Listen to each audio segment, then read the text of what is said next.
Welcome back. We have breaking news just moments ago out of the White House. A deal between the U.S. and Iran has been approved. That's according to President Trump. Let's go live to the White House and CBS News correspondent Natalie Brand. Natalie, what more are we learning about this? So what we are learning about this comes from the president's own social media post on Truth Social. I'll read from it.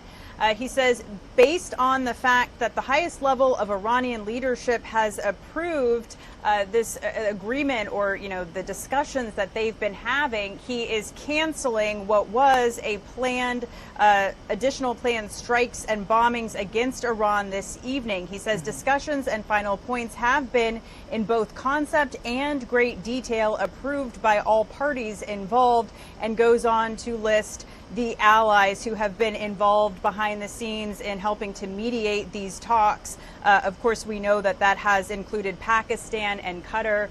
CBS News had confirmed that a team of Qatari negotiators had recently traveled just yesterday to Tehran to try to help these talks stay on track despite the major escalation we've seen over the past 48 hours that really started with the downing of that U.S. Apache helicopter. Since then we've been in this cycle of the United States taking what CENTCOM calls defensive strikes, but the president just a few hours ago this morning had warned that even harder strikes would be coming tonight. He had also threatened to perhaps take Karg Island, a key oil export hub for Iran, and take action against, key energy targets. That would have been a major escalation. Important to note that in a later phone call with Fox News, he did not seem as definitive and said essentially, maybe the American people could not stomach that, even if it would be his preference. So, on the one hand, he kind of took a step back from the earlier threat.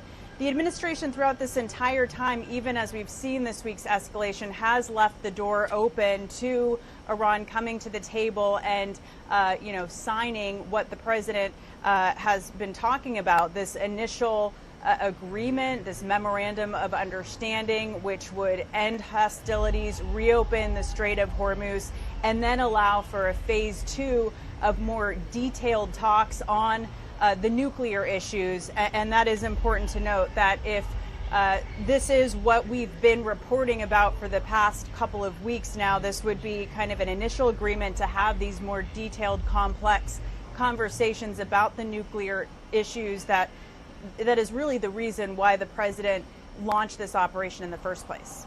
Okay, so basically an agreement to then get on to talking more about how to end this war. Natalie Brand, thank you so much for joining us with that breaking news. Appreciate your time.